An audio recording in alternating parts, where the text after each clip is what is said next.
मंच को नमन करता हूँ। उपस्थित सभी प्रभुओं के चरणों में अपना प्रणाम निवेदित करता हूँ और आप सबकी उपस्थिति को नमन करते हुए 4 पंक्तियाँ पढ़ना चाहता हूँ कि मात पिता को छोड़ दिया है ताकि बीवी लड़े नहीं।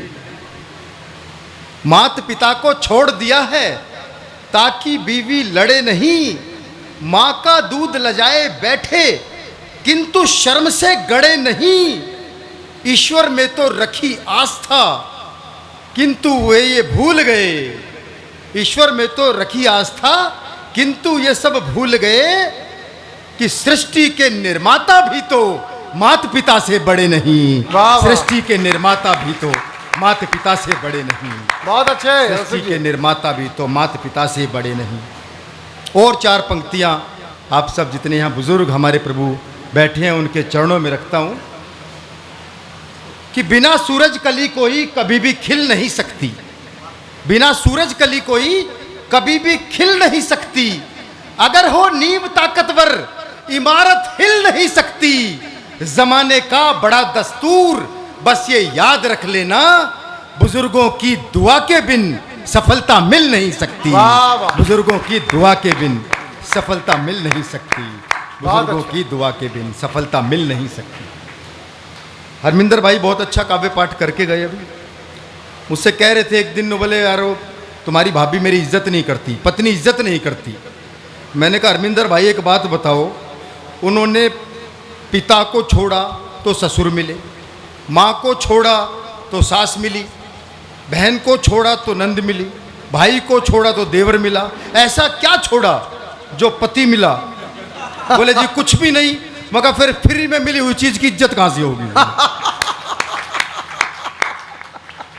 बहुत हास्य के मजेदार कवि हैं हमारे। इधर हमारे हंसराज रल्लन जी अध्यक्षता कर रहे हैं, उन्हें मैं नमन करता हूं हंसराज जी। एक बार हंसराज जी को अपने खेत में नलका लगवाना था जी, तो उन्होंने पंडित जी को बुलाया। उन्होंने बोले पंडित जी हैंडपंप लगवाना है खेत में। बोले जी आप जरा देख के सर्वे करके बताएं कि कौन सी जगह मीठा पानी निकलेगा। अब पंडित जी आए, पंडित जी ने पूरे खेत का मुआयना करके एक जगह उंगली धर दी। ने बोला हंसराज जी यहाँ नलका गड़वा लो, यहाँ मीठा पानी निकलेगा। हंसराज जी बोले बहुत धन्यवाद, लेकिन खाना खा के जाना, क्योंकि सेवा इनके अंदर भी कूट कूट के भरी हुई है। घर ले गए, पत्नी से कहा अब भाई खाना लगा दे, घी बूरा जरूर डाल दियो। अब खाने की थाली लग के आई, उसमें बूरा बूरा था, घी कहीं था नहीं। तो उसने कहा हंसराज जी में घी तो है ही नहीं।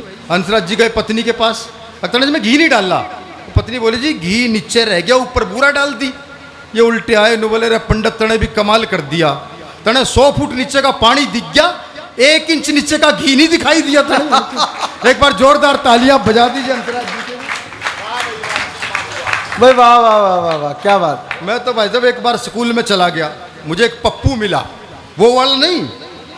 हाँ मैंने कहा बेटा तू हर साल पास कैसे होता है? बोला अंकल नकल चला के। मैंने कहा बेटा कभी पकड़ा नहीं गया? बोला अंकल पकड़े जाने का सवाल ही नहीं, नकल हाथ पर लिखते हैं, जब चेकिंग करने वाले आते हैं तो कर लो, अंदर तो कुछ निकलता ही नहीं। तो 1 साल वो फेल हो गया। तो मैंने पूछा बेटा इस साल तूने इस टेक्नोलॉजी का प्रयोग नहीं किया? बोला अंकल किया था, किस्मती खराब थी। मैंने कहा कैसे? वो बोला ऐसे, नकल हाथ पर लिखी थी, अजब खेल हो गया, वॉशरूम में हाथ धो लिए, पप्पू फेल हो गया। वाह जाओ। तो ऐसी स्थितियां हो जाती हैं। 2 पंक्तियों को और मजा लीजिएगा कि हमारे एक विदेशी मित्र बोले तुम्हारे यहाँ गंदगी ही गंदगी पड़ती है दिखाई, जबकि हमारे यहाँ सफाई ही सफाई। तो मैंने कहा तुम तो कीड़े मकोड़े कॉकरोच सब तल के खा जाते हो मेरे भाई, इसीलिए रहती है वहां इतनी सफाई, इसीलिए रहती है वहां इतनी सफाई। और बाकी रही बात सफाई की, हाँ हम में से कुछ नालायक सड़कों पर कूड़ा फेंकते हैं, लेकिन माँ बाप को घर में रखते हैं, और तुम लोग कूड़े को घर में रखते हो और माँ बाप को सड़कों पर फेंक देते हो। ये तुम्हारी संस्कृति में और हमारी संस्कृति में अंतर है। और जब से स्वच्छ भारत अभियान की स्वस्थ भारत अभियान की सफलता का राज बताता हूँ आपको, जब से स्वच्छ भारत अभियान आया है बहुत बड़ा परिवर्तन आ गया। मैं तो अभी आ रहा था, रास्ते में एक जगह कूड़ा पड़ा देखा, मैंने उठा के डस्टबिन में डाल दिया। 2 आदमी खड़े थे, ताली बजाने लगे, दिल को बड़ा अच्छा लगा। बाद में पता चला वो तो साले तंबाकू कूट रहे थे। तो यहाँ तंबाकू नहीं कूटना, ताली बजानी है अपना। अगर आश्रम का कार्यक्रम है, एक बार जोरदार तालियां बजाएं। ऐसे ही होता है जब वो दो अंग्रेज आपस में बात कर रहे थे, बाहर से आगे एक अंग्रेज बोला मैंने बाथरूम में 10 लाख रुपए लगे हैं। दूसरा अंग्रेज बोला जी मेरे बाथरूम में 20 लाख रुपए लगे हैं। वहीं अपने एक हरियाणा का ताऊ बैठा था, बोला जी मैं सुबेरे जिस खेत में लोटा लेके जाता हूँ ना उसकी कीमत 7 करोड़ है और ऐसे बाथरूम रोज बदलते हैं। तो भैया भारत का क्या मुकाबला करेंगे, बोला हम तो निपटा देते हैं बिल्कुल। तो लीजिए एक कविता सुनाता हूँ, समय की आज बहुत सीमाएं हैं। एक कोरोना पर एक कविता मैं आपको सुनाता हूँ। कोरोना के हम से निपटे हैं, मास्क अभी भी लगे हुए हैं कि इस कोरोना के कारण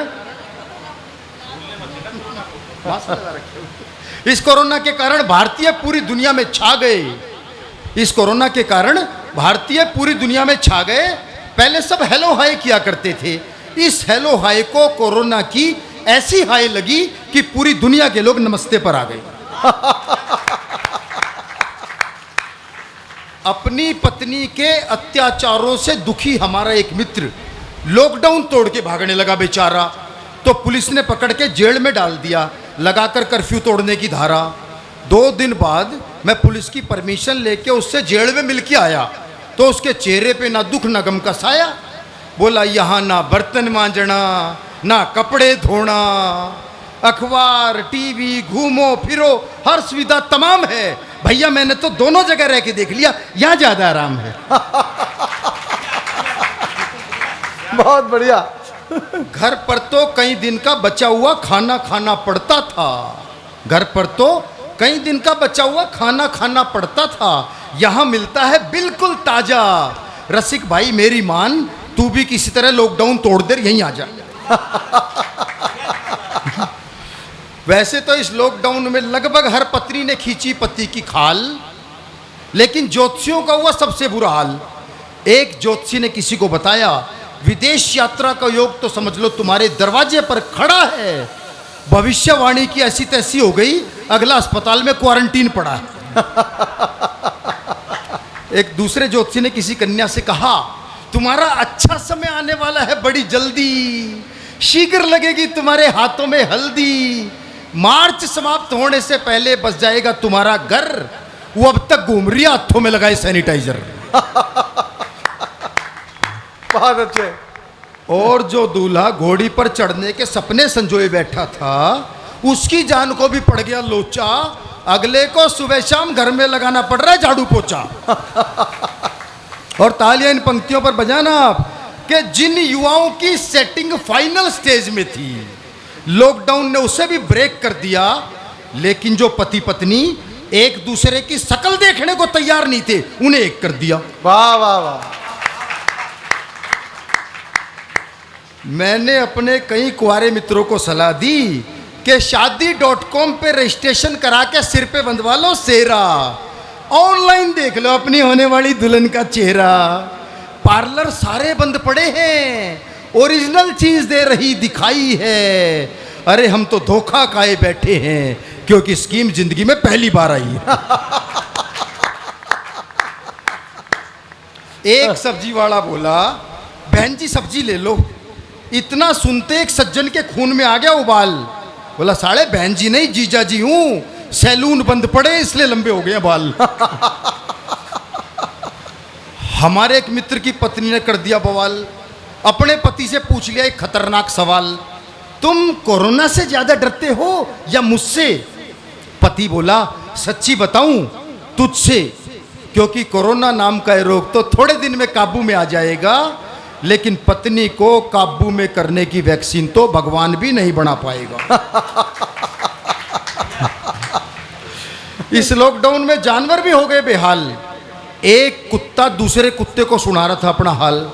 बोला सड़क पर गाड़ी ही दिखाई नहीं दे रही, किसके पीछे भागे किस पर भौंके, खाली पड़े पड़े फूल गए, क्या बताऊं भैया कुत्ते, हम तो लॉकडाउन में भौंकना ही भूल गए।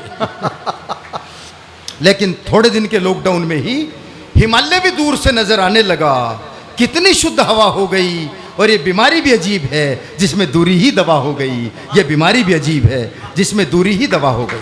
वाह। इस भीषण महामारी के लिए पता नहीं दुनिया चाइना को कैसे माफ करेगी, और सरकार अरबों रुपए क्यों खर्च करती अगर पता होता कि कोरोना की बीमारी ही गंगा को साफ करेगी, कि कोरोना की बीमारी ही गंगा को साफ करेगी, कोरोना की बीमारी ही गंगा को साफ करेगी। कविता की अंतिम 2 पंक्तियां पढ़कर अपना स्थान लेता हूं। भरपूर तालियों से मुझे विदाई देना। कि इस कोरोना से कैसे निपटें, इस महामारी से कैसे निपटें। अमेरिका, इंग्लैंड, जर्मनी, किसी को कुछ नहीं सूझ रहा है। चांद और मंगल पर जीवन तलाशने वाला इंसान आज ऑक्सीजन का सिलेंडर ढूंढ रहा है, आज ऑक्सीजन का सिलेंडर ढूंढ रहा है, आज ऑक्सीजन का सिलेंडर।